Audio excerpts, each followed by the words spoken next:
is going to be working with you on this project. Outfit represents me and my style perfectly because I shine so bright you might go blind. Shenna Talks. Like and subscribe. Liza Soberano at Enrique Hill new update.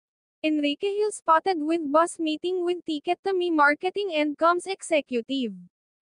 And of course hindi mawawala si Sir Ranvel Rufino. So proud si Kinito nitong project na ito.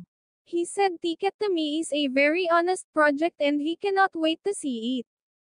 Samantala, Liza Soberano nag-enjoy sa panunood ng concert ni Olivia Rodrigo sa LA. Happy to see you both enjoying kahit magkaiba na ang tinatahak na career ninyo.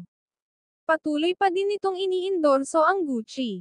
Bagay na bagay din sa kanya ang lahat na kanyang mga sinusuot dahilan na din ito sa pagiging maganda niya. Patuloy pa din ang paghanga ng mga solid fans ng Lizken couple sa inyong tatag at husay at higit sa lahat patuloy pa din ang paghanga ng mga fans sa pagiging loyal ninyo sa isa't isa.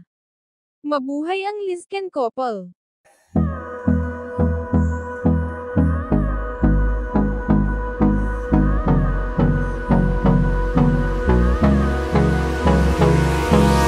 Hold me close till I get up. Time is I'll see you guys there. Thank you for watching.